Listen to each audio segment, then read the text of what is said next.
All right, here on HQ, we're all talking about that big injury news with the Commanders ruling out quarterback Jayden Daniels for Sunday's game against the Raiders. So he suffered a knee sprain during last Thursday's loss to the Packers and just returned to practice today as a limited participant. So that means it's Marcus Mariota who's going to get the start for Washington this Sunday in Vegas. The former number 2 overall pick, by the way, has not started an NFL game since 2022 when he was a member of the Falcons. So, of course, that's a big one that we're watching and getting a look at Friday's FFT injury report. We know J.J. McCarthy is out, Justin Fields is out, and Chris Godwin is out as well.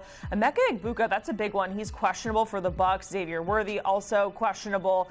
And there's a lot of big names here that we have to get into and we have to discuss for the Friday FFT injury report. And for that, let's welcome in our fantasy expert, Heath Cummings.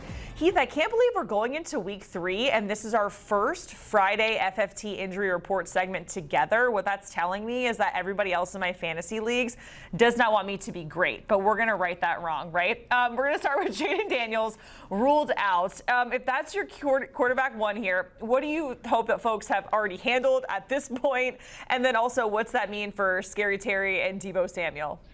You know, the nice thing is that the best injury replacement for Jayden Daniels might actually be his backup, Marcus Mariota. You mentioned he's not started a game in a long time, but he did play over half of the game twice last year. And in those 2 games, 55% of the snaps against the Cowboys in Week 18, 161 yards passing, 56 yards rushing, 3 touchdowns in that game.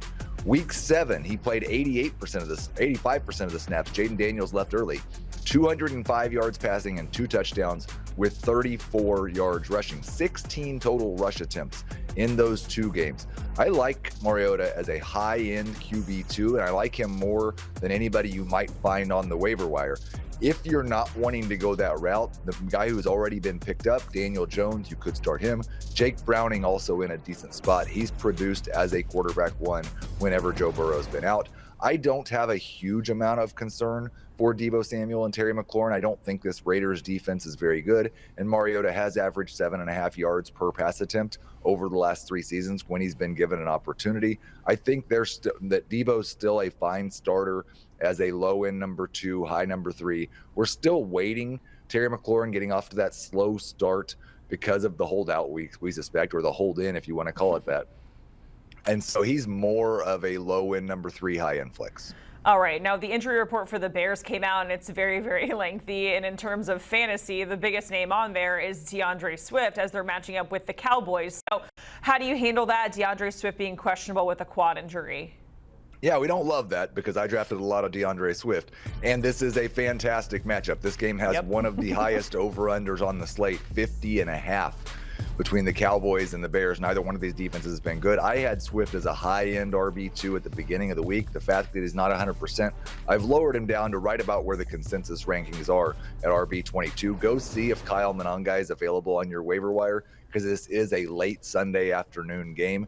So if you want to wait and see if Swift is active for sure, which right now we expect him to be, go add Monangai just in case. All right, we're going to keep it with the running backs and head to Seattle, where Zach Charbonnet doubtful because of a foot injury. So what's this mean if you got Ken Walker on your fantasy team?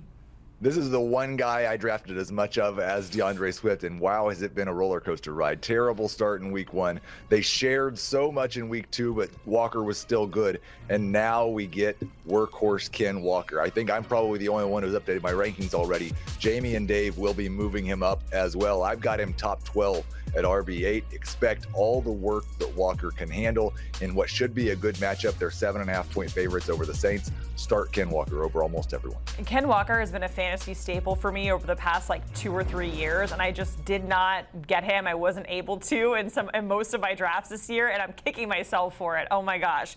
Let's go to your team. We're going to the Chiefs, talking about Xavier Worthy, who's still questionable with that shoulder injury. We haven't seen him since he got trucked by Travis Kelce in Brazil. So where are you at in terms of Xavier Worthy if he's someone that you have on your roster?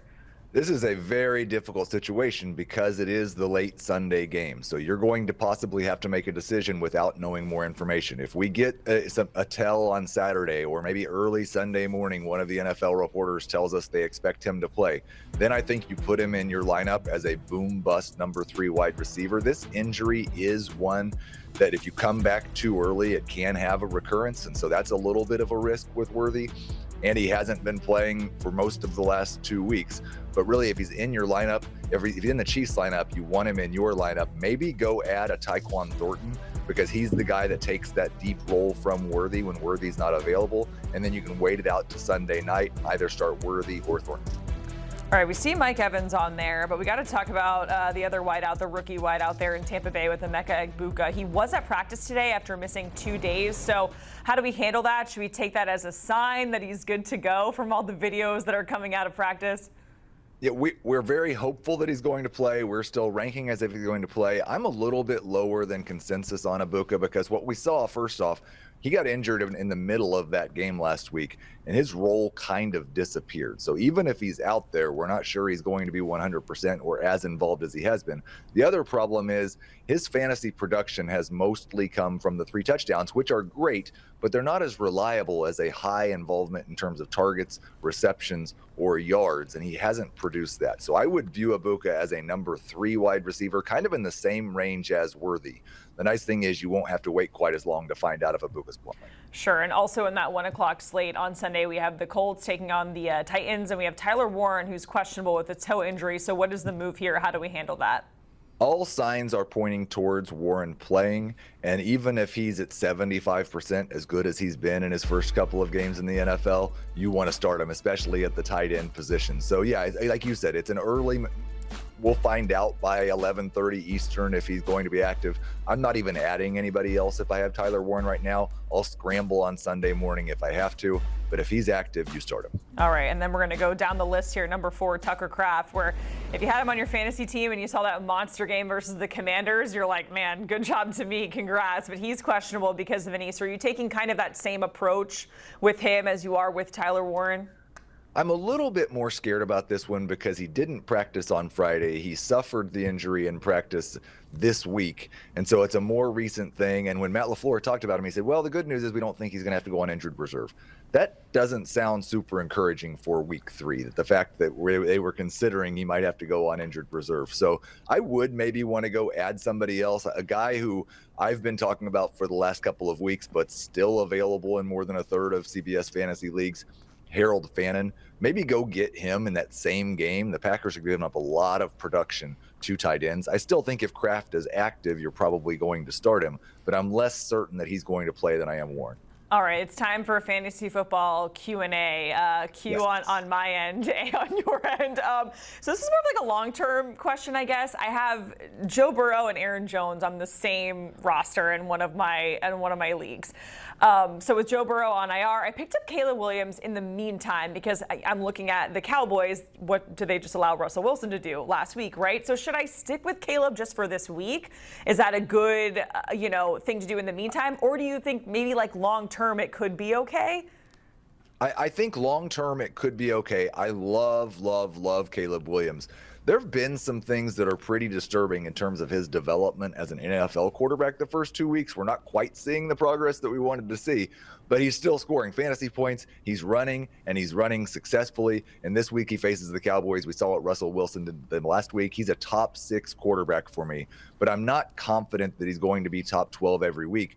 So I would be looking at the waiver wire to see if maybe there's a second guy that I could add, and I can move back and forth between 2 quarterbacks. For now, I think you're in good place to be with Caleb Williams. So who should I be targeting for like a second quarterback in the meantime after this week? It really depends on your league, because a lot of leagues, most of the backup quarterbacks for fantasy purposes are rostered. Some, they are not. I think with what Russell Wilson did last week, he plays the Chiefs this week, so nobody really wants to start him. But if Wilson's able to replicate that, we're going to be viewing him as a top 12 guy. If Jake Browning's available, as I said, the last time that we didn't have Joe Burrow, Jake Browning produced as a starting fantasy quarterback. And then maybe Brock Purdy got dropped because he missed last week. That could be somebody you could add also. Heath, I appreciate you. I'm taking notes, my friend, and I'll keep you updated on my 0-2 team that had Joe Burrow and Aaron Jones.